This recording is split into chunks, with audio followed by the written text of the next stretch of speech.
Hi, I'm Chayale. Hi, I'm Hindi. Welcome to Your Relationshift. Join in our conversation where we explore The nuance and beauty of Torah's perspective on relationships. So, if you're thinking about something that would weigh very heavily on a woman, both personally and in her relationship, what would you say is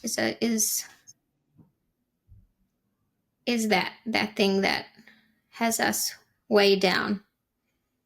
100% expectations. Yes. Okay. Expectations of myself, expectations of my spouse, just like all of it. It's so intense. So what's interesting about expectations is, at least for me, I actually didn't know that they were there. Mm, We're usually unaware of them till we're in a situation and we're feeling frustrated or upset or resentful. Um, and not only that, I wouldn't have even thought like, oh, I had an expectation. I would have thought like, why isn't this the way it's supposed to be? right.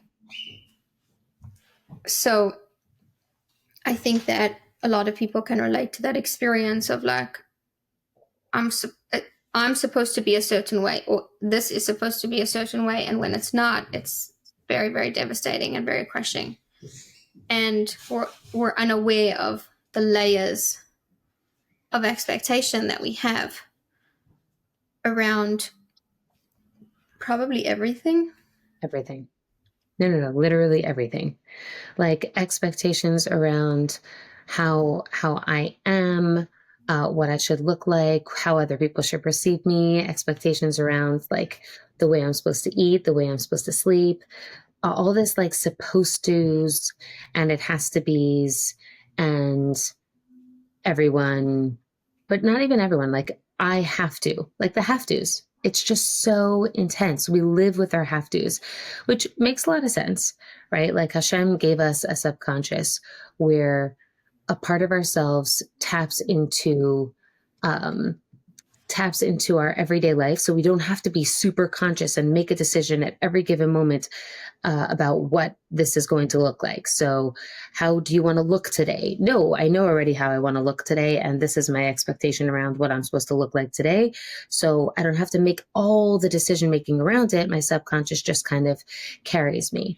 How do I want to chew? How do I want to eat? What do I want to eat? A lot of those decisions are already made, premeditated, built into our system, and that becomes just the way that we function. And there's a lot of it that just feels like a given when it shouldn't be, and it's not a given. Yeah, I think as you're talking, I'm thinking about this for sure has become much harder and much more intense now that we live in a very small world where we witness the lives of so many different people on so many different standards of living.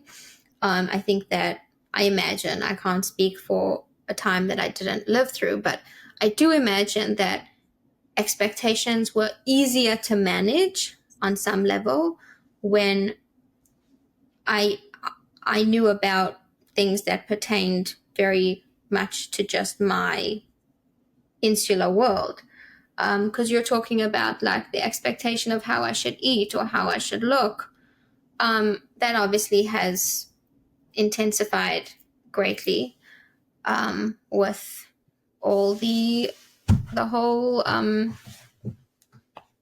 the whole marketing world of nutrition and like how women's beauty and all of that. So just knowing that as human beings, we naturally have a whole set of expectations about our lives and how our lives should look and feel. And then on top of that is all the data and the images that we internalize from before we even realize that it's happening, stored in our memory, added to the list of expectations of what and how things should be.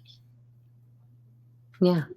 I think as so as you're saying that, I'm also thinking like maybe science has also, the accessibility of proof for things has also impacted, right? Like there's so much scientific proof everywhere, so much knowledge everywhere, um, all these conclusions that become the givens, right? So, like, of course, you shouldn't start off your day with something sweet. Like, you shouldn't eat something sweet in the morning. That's like a given now, according to a nutritionist or according to science.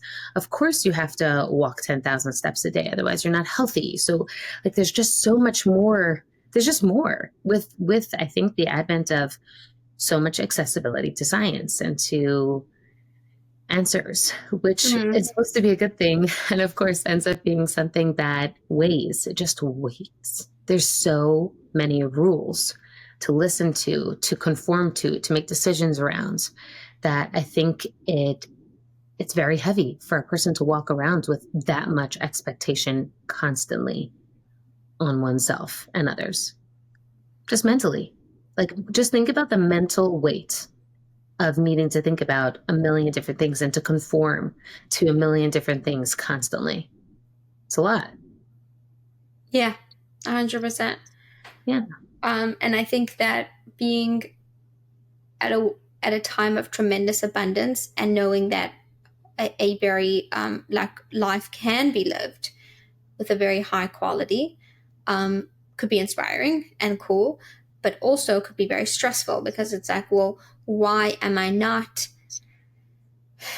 so happy every single day and feeling my best self if all these resources are available to me and all this knowledge is out there? Then, like, I'm like, why am I like lagging behind and like I'm so slow in catching up to everybody else who's just absolutely living their best life every single day and just so happy and thriving? So that expectation of like where I'm supposed to be emotionally, or even just like with age, like, oh, I'm at a certain age. By the time you're this age, this shouldn't be an issue for you anymore, or this should be sorted out, or like you should be at this point in your relationship and in your parenting and in your healing. So like, And your finances. and in your finances. Yeah. So there's Huge. so much, yeah, that just adds to the heaviness of it and the Yeah, stress. totally. I also think that it could also be maybe a first world country or an American thing. I will just say that, and maybe this is off, but I do think that there's something about living in America and subconsciously being affected by the American dream. Everyone thinks that they're going to make it. Everyone thinks that they could achieve whatever and they could have their incredible breakthrough. It's not just, I'm saying, a Jewish woman thing. It's everyone in America thinks that they have it coming to them. And I think, like, when you travel and you could go to South America or you could go to even other countries, there's a humility there. There's an openness to, this is my life right now. I'm really present to what it is right now and I'm happy now, as opposed to Americans who are not happy because they have this like expectation of something else that's out there that should be coming to them. And there's a lot of entitlement in that. There's a lot of pain in the now, in the present, because it's not where you're supposed to be. And I do think that infiltrates somehow in a very subconscious way into all of our realities. Baruch Hashem, we live with like a tremendous amount of abundance, and still it's not enough. Yeah. And I could even like speak about it on a personal level. Like Baruch Hashem, right? I have so much abundance, so much greatness. Do I have to make bread every day and toil to provide for my family? No, I literally like run to a supermarket for 10 minutes and everything is fine. But still, the heaviness of expectation weighs. Yeah, and I mean, how often are you speaking to a client and she's frustrated or sad because her relationship is not where it should be, Mm, and their conversations are not where it should be, and their date nights are not the way they're supposed to be, and they have fallen asleep in a fight, and um, they don't they're not on the same page about so many things. And so often I'm listening to a woman And I'm thinking like all of this frustration is coming from an expectation of a relationship that's free of conflict, a relationship that's free of differences, even.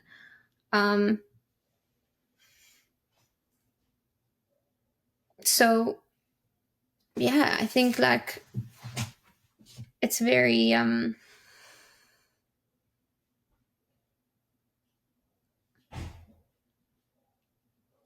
it could make the difference between a person who feels okay and who doesn't feel okay. An awareness around my expectations, that I have them and what they are. So, and I think that's where we want to start. Like when we feel a sense of,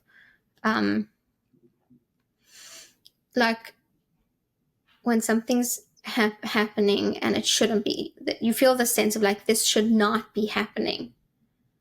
That's, I think, your indicator of, okay, there's a major expectation here. Like I should not be in this situation. Right. I also think it comes up with like parenting. That comes up very, very strongly for me, where I'm feeling like, oh my goodness, like look at me at this awful parents. Like I'm just falling apart.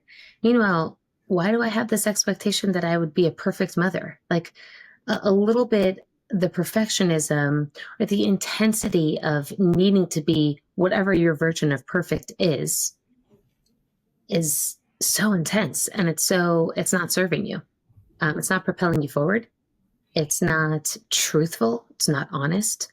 It just creates damage. And what I love about the Alter Rebbe's Tanya, where the Alter Rebbe introduces right away, he's like, let's just be really honest here. This is where you're at. You're a Bainani. You're a struggler. That's what you do. You're constantly going to struggle. You're not perfect. Either way, you're not a perfect wicked person. You're not a perfect good person. You're the struggler. And just know that about yourself. And just be honest that you're human and that you shouldn't have expectations. That you're not the one to have expectations of yourself. You could embrace every moment and decide and have the power within to switch your mindset, switch your perspective. But like when I learned that, it was so empowering, just like the honesty of it. Like, let's just be brutally honest. You're not perfect. You shouldn't have any expectations. Now move forward.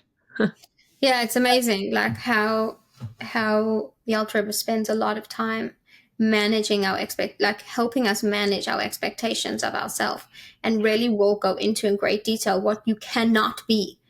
And it's like, why is that so necessary? And I think it's very much connected to what we're saying here, because you can't really be living, growing, developing, connecting when you have like your eye on a goal or an expectation that's completely not realistic. So we want to like we want to explore, like, do I have, even like, is this expectation realistic? That's like the first thing. Like, am I being honest about myself and my reality and the reality of the world and marriage and children and, humanness? I'll give you an example that came up recently. So a client of mine was really, really upset. And she reached out to me. What had happened, they had had a Shabbos meal, and her husband had said L'chaim, and he was a little tipsy, and he just was speaking a lot at the Shabbos meal. And it was one of those situations where like he wasn't really reading the room, like take a break, other people want to say something, right? Like people kind of want to get into a discussion, and he was in that like very kind of monologue state. And she got so embarrassed to the point that she couldn't even sit at the table. So that was like part one, which was obviously very difficult. But the piece that was, I think, what I want to bring here, which is like, it takes difficult to catastrophic, is that she couldn't believe that her husband embarrassed her. Like that they were in a situation where he had been behaving in a way that was deeply, deeply embarrassing. And just the resistance to that, like even occurring, was just so devastating. Embarrassing to her, or just the fact that he is embarrassing? Like, I'm married to someone embarrassing. Like, I'm hearing both. You know what I'm saying? Yeah, Like, I she think could have been personalizing it like this. I can't believe you do that to me. And also the like the shattered dream of being married to someone who is embarrassing. yeah, Yeah. like you behaved that way in front of me, like I had to witness it, and Yeah. like meaning I wasn't, my presence is not enough to like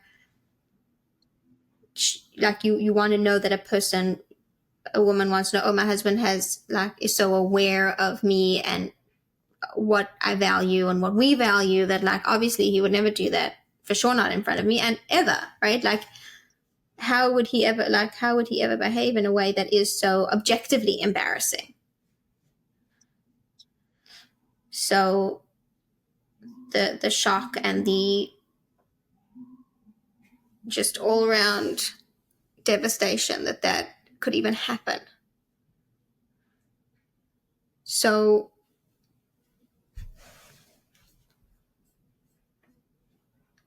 what would be your response?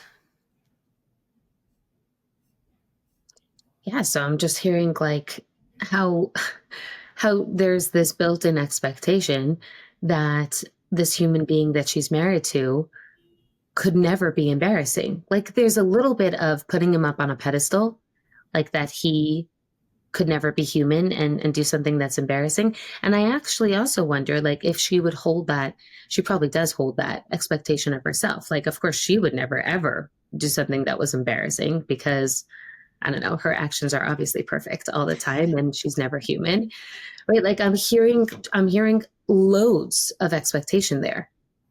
A lot of um no room for human error. You know what I'm saying?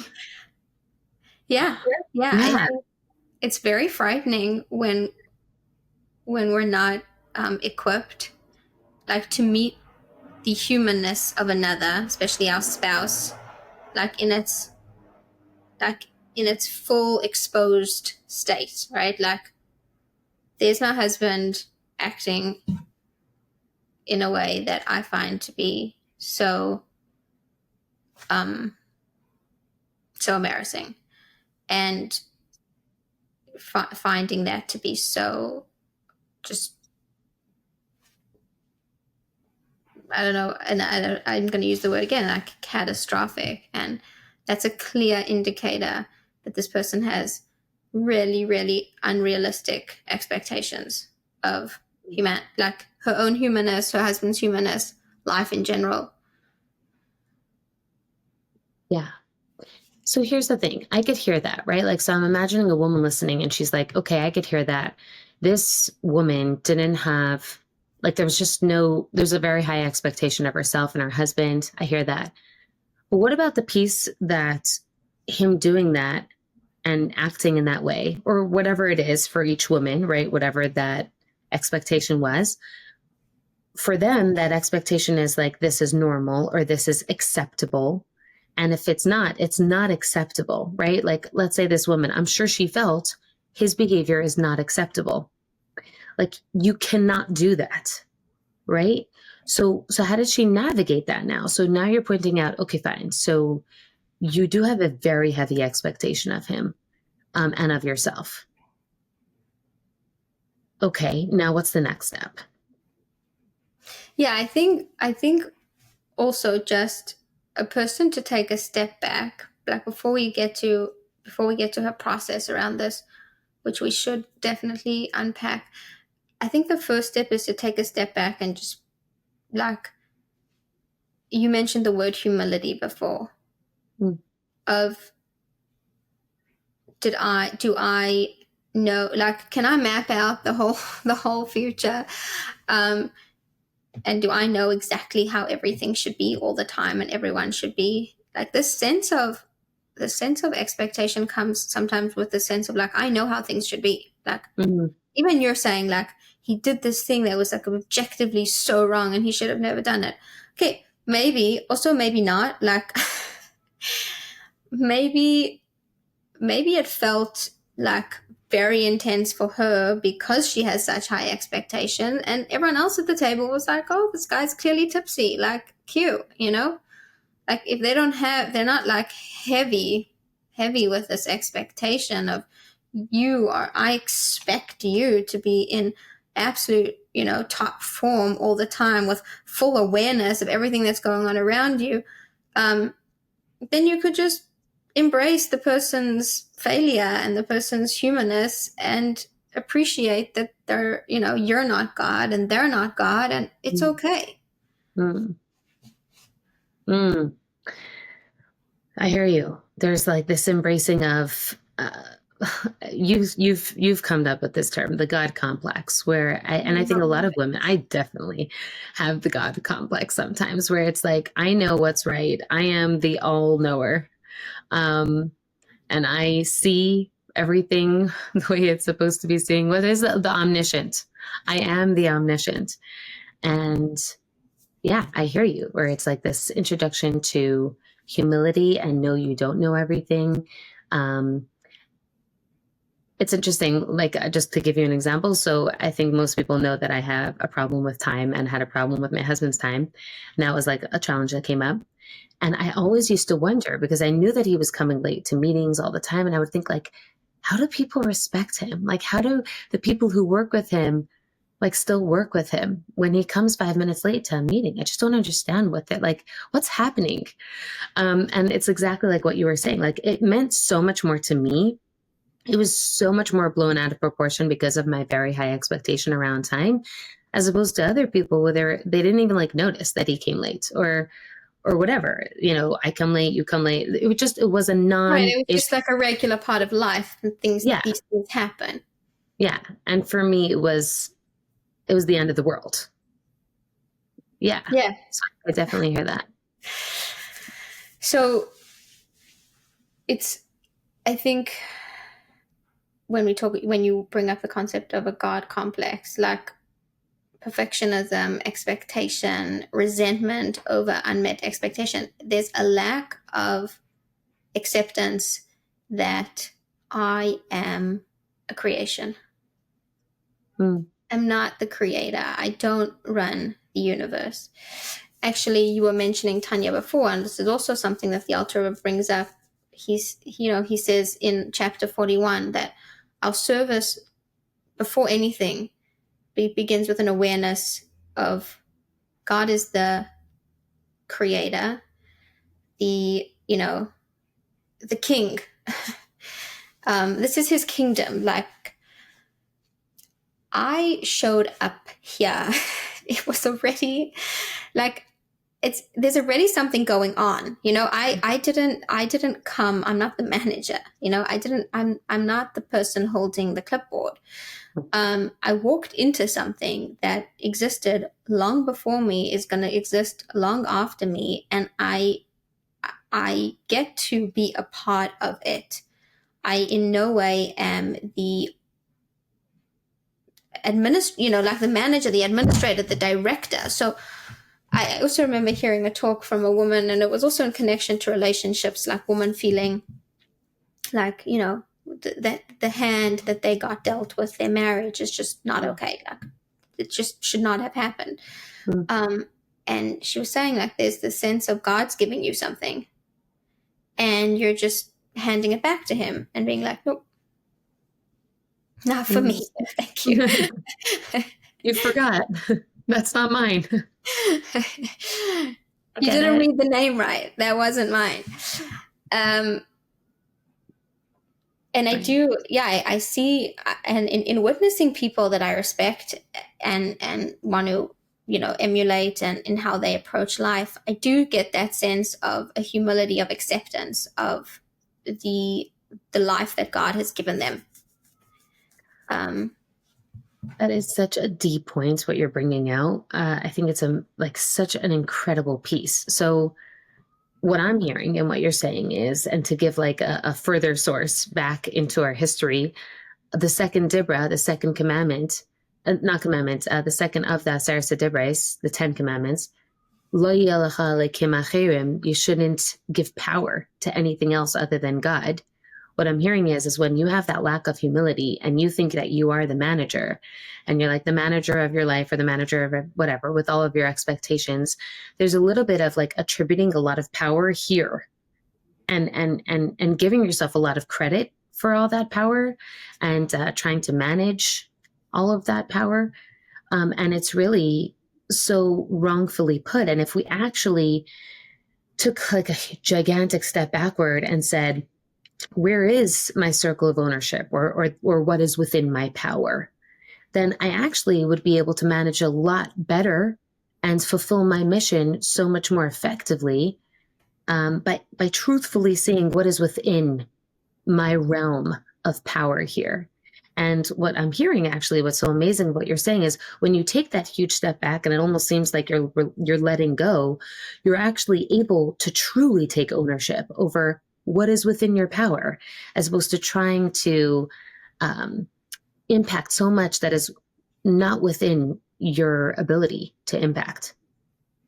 Yeah. Right? It's like a deeper sense of ownership. Yeah. When you're Yeah, letting go. I think Really owning your life, what Hashem has given you. And so powerful. Yeah, I think that going back to what we were saying before, like being alive at a time of a lot of opportunity, sometimes also like tricks our brain that we have a lot of control, because thank God we're at a time, like you said, so much abundance, so much information, and we are able to do so much more with our lives than maybe people had been able to do in the past because of an abundance of resources. But sometimes that gives us the illusion of like perfection is actually within reach. Like we could do this. We could be perfect people. We could have perfect relationships, and we could have perfect faces and perfect bodies, and we could be perfect parents. And some people will tell you, well, God comes along and reminds you, like, no, it's not happening. But then the question is like how strongly you resist those moments of reminders of not being in control. Do they feel, I think this is like where we, like what we really want to bring is like, do they feel crushing? Like the fact that I am not in control is like, run me over, like it's so devastating and it's so crushing. Oh, I cannot control my life and I'm not going to have all my expectations met? Or can it actually be liberating of, I don't have to carry this, or I don't even know where this is going. I'm on the ride and I could just embrace what God brings to me, believing that he knows what he's doing. And if he brings it to me, then I can handle it. And let me take it from there. Yeah. Like I was thinking of like this very typical example. I feel like you and I mean, probably every coach has gotten this example, the dinner table, where I mean, everyone has their expectations around food and the dinner table and what the kid should look like and what the husband should look like and he should be there. Just like there's probably a million expectations around dinner. And the food that she made and served. Yeah. Oh, everything. Is it on china? Is it on paper? Just like we can't even begin to end on how many expectations there are around dinner time, right? And how she looks, and is she smiling enough, and are they talking about Tzukernik things, and did she give like 10 minutes of each child, for them to share about their day, and did everyone acknowledge each other? I mean, it's endless. So imagine having all of that. And even if you're honest with yourself and you're like, we're not there, but you still feel like you should be, there's still a weight in that. Like you could say, okay, I know I'll probably never get there. Like my husband's never going to be home for supper. And then you're like living with the guilt of not fulfilling that expectation and it's not achievable. right? Right. It's like you're not accepting your reality. You're not saying, like, oh, this is meant to be and I fully accept it. You're resigning. And there's so much heaviness to the resignation of, like, oh, I'll just never have that life that I should have, which Right. is like, it's a giving up. It's being defeated. So that would be like the absolute wrong way to to embrace it. To just be like, oh, I guess we'll just never be a normal family. Right.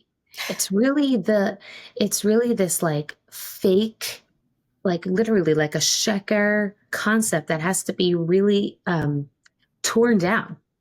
Like like the Berlin Wall, just like tear it down. It doesn't belong there. It just like reimagine it. I want you to replace it with something else. An achievable expectation of yourself, or like a desirable expectation of yourself, or just an embracing of what it is in this moment. It doesn't mean that your husband will never come to dinner. It doesn't mean that you'll never get to a place where your children will be acknowledging one another and sharing gratitudes around the table. But like, just like be present to the here and now. Yeah, I think with ourselves, like, even just, I'm sure many women have had this journey with themselves in terms of their capabilities as mothers, as wives, physically, their bodies, their faces, where hopefully there comes a moment in time where you realize, like, can I just accept that this is who I am? Can I give that to myself? Like, can it just be okay that this is who I am? Like, that this is what I made for dinner, and this is the outfit that I wore, and this is the amount of exercise I did this week. Like, can I just say to myself, I'm okay. It's okay. Um, I'm still I still get to exist. um, like, I was once having a conversation with a mentor of mine, and she was saying, like, you don't have to earn your existence in this world. Mm. From that feeling of, that's a personal perfectionism, that if I wasn't achieving on a certain level, I I I shouldn't be existing, right? Like, how do I just exist and not be delivering at a very, very high level of performance? So it's this, again, this God complex of, like, kind of like, I don't know if I'm holding up the world, or even just holding, like, my right to exist, making it worth it for God, to keep me alive because I'm pulling my weight. Right. Right. What's interesting to me is there's like a little bit of like a maturing experience that has to happen here in what we're talking about. I found with a lot of the women that we speak to, the women who struggle with it, they're struggling with it in areas where they have achieved some measure of success, right? So like, let's say a woman who, when she was in high school, she was super popular. So now she has expectations of like being that queen bee, or being someone that people are attracted to, or I don't know, just being someone who is very, very social. Whatever it is, she achieved in her mind. There was something for her to lean on. There was something for her where she basically attributed power to herself.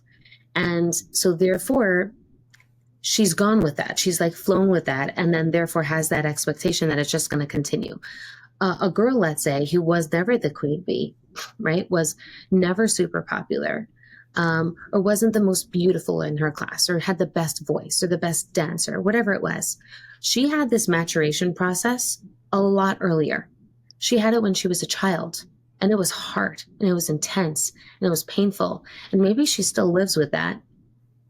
But there's also the humility piece that she achieved at a younger stage, where she recognized, I'm not all that. Like, I'm not perfection in this area, whatever that area is. And so she doesn't have as much of a struggle of expectation of herself, because she wasn't successful with those expectations. She recognized her limitation earlier on. And so there are women who have been super successful, let's say in certain areas, and then that also spills over in expectation in other areas where they weren't necessarily so successful. And again, it's like this attribution of power to herself, as opposed to like the humility of just imagine like that second grader who suddenly realizes, yeah, there's a queen bee. It's not me.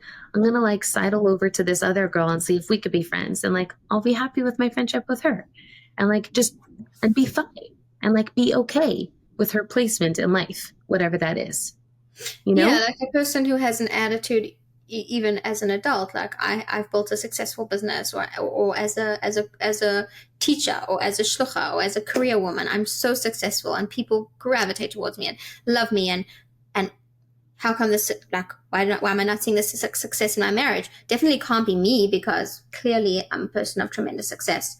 So, like, it's just obvious to me that that success will be showing up in every area of my life, and if it's not, then Right, it has to be someone right, else. right.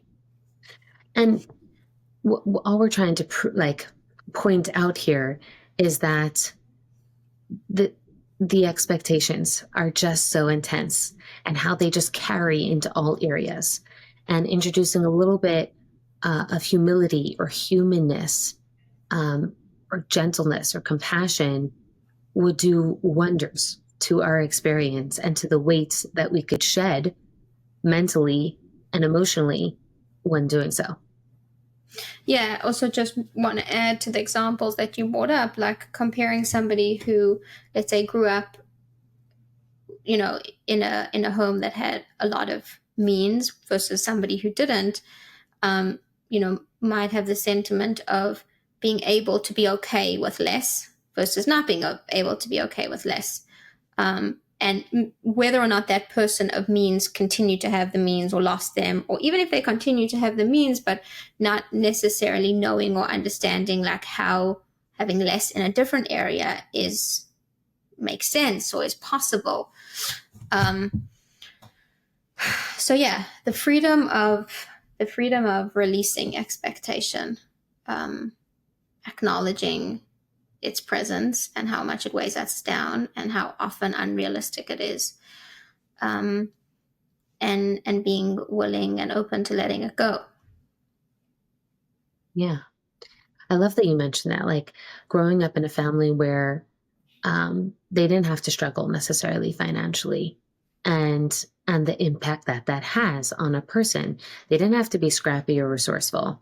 They didn't have to get a babysitting job, whatever that is, right? And there's a little bit of like, even a little bit of that can't happen to me, right? Like I'm untouchable. That experience of like I'm untouchable is an experience of expectation of everything just falling into my lap, of like things should just flow. Yes, of course, I should get married and I should have kids and all of them should be healthy and all of them should be well behaved and perfect at supper time, right? Like it's just it's almost like a festering infection that just bleeds into other areas of one's life. And it's so important to just talk about it. Like, let's just talk about all of our expectations and spell them out and put them down on paper and question them and finger them and see if it's really true.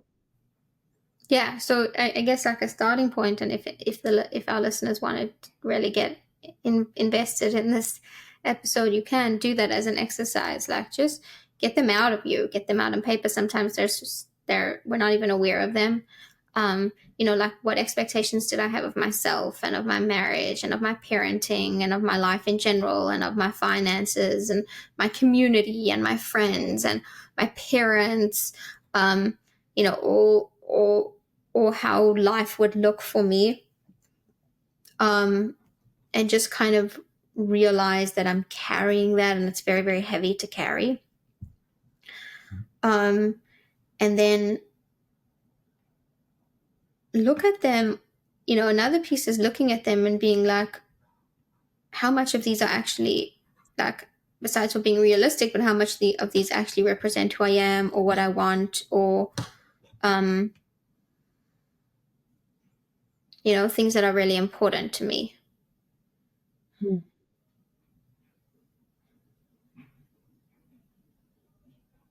Yeah. That's a really important piece. And I guess the best way to start would be to look at the hidden frustrations of an everyday life. Like, what are you getting frustrated around? Where are you experiencing resentment? And let's go into those pieces specifically, because that's kind of where you're going to find an expectation. That's usually where you find an expectation, and then explore it. Yeah, 100%. I had like a little encounter with one of my kids. He told me that his class has a trip to an amusement park, and he doesn't want to go. And my immediate reaction was, "You're going." Um, because in my head, it's like, "What do you mean you don't want to go? Like, which little kid doesn't want to go with his friends to an amusement park? Like that's going is normal behavior. Not wanting to go is abnormal behavior for a child." So it wasn't even like a discussion. It was like, "You'll go because like you're normal and that's what you're gonna do." And then he brought it up to me again. I really don't want to go. And Hashem, honestly, like just showed up to help in that moment because it wasn't even intentional on my part. Um, and I said to him, "Why don't you want to go?" And he said he's scared. He doesn't like going on rides. They're scary for him.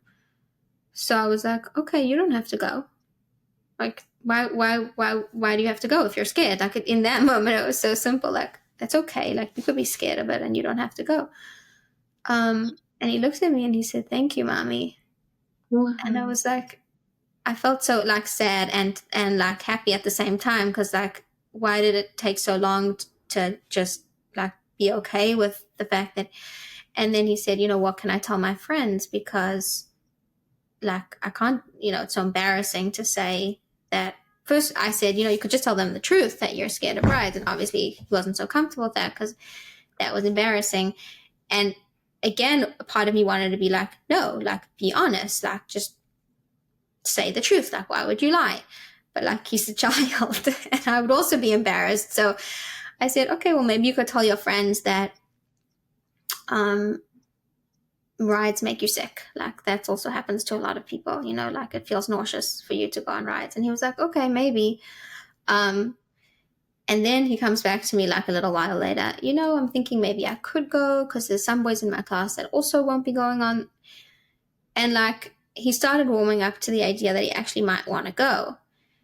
And I was like, what a lesson for me that like, I mean, I bulldozed this kid with the like expectation of this is how children behave and therefore you will behave in this way. Like how much of the concept of normal is part of our expectations. Like this is normal behavior. Like how Mm-hmm. much of that have we internalized? Like what's normal and what isn't normal? And you will be normal. My husband will be normal. My children, my marriage, everything has to be normal. As such a heavy expectation. And like it's also normal to be scared and not want to go. And that's okay. And just feeling like I would do that to myself. I would put that pressure on myself. I have to do the normal, the regular, and then so now my kid has to get pressured with the same expectation, and he just wants, you know, to be seen and to be heard, and for it to be okay that he has a weakness. Yeah. How beautiful is it that in that moment, when he revealed, right, his big weakness, the big secret, you right away just accepted him. And it was like, oh, that's okay. And he felt so seen and so held within that moment. That's such a precious gift. Yeah, and I think like I'm saying every parent has a different like maybe struggles in a different direction. Some parents like embrace the weaknesses a lot and then they maybe don't empower their children as much, and some people are, wanting to empower their children and having a hard time embracing the weakness. But the real question would be, are we coming from a premeditated like vision or expectation of things need to look and people need to be a certain way, and you don't fit. So fix yourself. Okay. Beautiful. As opposed to like looking at someone, seeing that they're human, and leaving space for them to grow into something else. Like that's what I'm hearing in your example. Like you saw his humanness, you told him he's okay being human. And then like there was just like space for him to explore, and he explored with his friends and heard actually them saying the truth that they're not so comfortable with rides. And he came back hearing, oh, like actually what my mother said about saying the truth was okay. It wasn't so shameful to admit that you don't like rides. And then there was just like room to be human and to explore this, as opposed to like fit into normal. Yeah. So I Wow. think also I'm sure people can relate to being on the receiving end of somebody else's expectations being very stifling, feeling like somebody has these very intense expectations of you and feeling choked by that. Yeah. So thinking of how much we're doing that to ourselves and how much we're doing that to the people around us might help us ground ourselves a little bit. So the last thing I just want to bring up, which I think is an important piece for our listeners to hear, is of course there are built-in expectations, right? And sometimes expectations can serve you 100%. It's more about the energy behind the expectation. I think that's what it is. Like my children expect me to take care of them. They expect to come home and there's supper on the table. They expect me to be loving and caring and do my best as a parent. And that's a good expectation. I want them to have that. It's when there's a demand behind it that it irks me, like it throws me off. And I think that's what we're talking about here, right? It's okay for Americans to have a certain standard of living. That's a good thing. Like that's what makes everyone work hard to make sure that they're keeping up a standard. That's cool. It's when it's coming to me, or the entitlement piece comes in, that it's the energy behind it that I think that's Makes what all we're the addressing difference. here. Yeah. Yeah. It's like the difference between knowing, let's say you're saying as a kid, like knowing I have a good mother and I deserve to be taken care of, versus the feeling of like, if my mother must and she has to, and if she doesn't, and it turns into like a bossiness and a neediness and then if this kid does come home one day and dinner isn't ready because, I don't know, his mother got a cold, like he has the sense of how could you, right? Like how could you have done this to me? So that's when you'll know like how much intensity is behind it, when it's like, how dare you and how could you, as opposed to like, oh, that's disappointing. Like I so appreciate that generally I come home to dinner and like it's hard, it's hard that it didn't work out today, but there's when there is that humility, there's the ability to like regulate around a disappointing experience. And if we can't regulate around disappointment, that's when we know that the whole thing was set up completely wrong, that we came at it from a place of entitlement, demanding, ego, all of that. Attribution of power, exactly. Yeah. Yeah. Okay. Thanks for listening. We would love to hear your feedback, thoughts, and questions. Please leave a comment below or email us at yourrelationship@gmail.com. Looking forward to connecting with you. See you next time.